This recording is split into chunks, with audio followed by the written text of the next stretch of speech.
ಇವತ್ತು ವಿಶ್ವದ ಒಬ್ಬ ಶ್ರೇಷ್ಠ ಆರ್ಥಿಕ ತಜ್ಞನನ್ನು ಕಳ್ಕೊಂಡಿದ್ದು ಭಾಳ ದುಃಖದ ವಿಷಯ.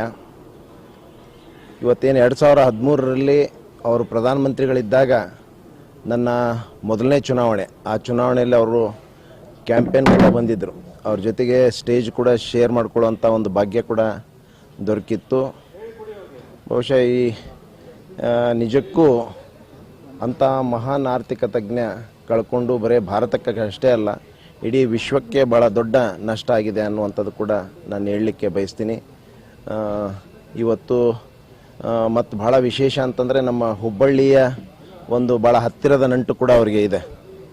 ಇಲ್ಲೇ ನಮ್ಮ ಪಂಜಾಬಿ ಡಾಬಾ ಅಂತ ಏನು ಇದೆ, ಭಾಳ ಹತ್ತಿರ ಸಂಬಂಧ ಕೂಡ. ಅವರು ಆಗಾಗ ಆ ನಿಟ್ಟಿನಲ್ಲಿ ಈ ಸಂಬಂಧ ಇದ್ದ ಒಂದು ನಿಟ್ಟಿನಲ್ಲಿ ಇಲ್ಲಿ ಕೂಡ ಬರುವಂಥದ್ದು ಕೂಡ ಆಗ್ತಾಯಿತ್ತು. ಅವರು ಇವತ್ತು ಅಂಥ ಆರ್ಥಿಕ ತಜ್ಞ ಮತ್ತು ಹುಬ್ಬಳ್ಳಿಗೆ ನಂಟಿದ್ದಂಥವ್ರನ್ನೂ ಕೂಡ ನಾವು ಕಳ್ಕೊಂಡಿದ್ವಿ. ಒಬ್ಬ ಶ್ರೇಷ್ಠ 10 ವರ್ಷ ಭಾಳ ಯಶಸ್ವಿಯಾಗಿ ಈ ದೇಶನ ನಡೆಸಿದಂಥ ಒಬ್ಬ ಮಾಜಿ ಪ್ರಧಾನಿಯನ್ನು ನಾವು ಕಳ್ಕೊಂಡಿದ್ವಿ. ಅವರ ಕುಟುಂಬಕ್ಕೆ, ಅವರ ಅಪಾರ ಒಂದು ಅಭಿಮಾನಿಗಳ ಬಳಗಕ್ಕೆ ಕೂಡ ಇವತ್ತು ಎಲ್ಲರೂ ಕೂಡ ಅವರ ಒಂದು ಆತ್ಮಕ್ಕೆ ಶಾಂತಿ ಸಿಗಲಿ ಅಂತೇಳಿ ಬಯಸ್ತಾ ಇದ್ದಾರೆ.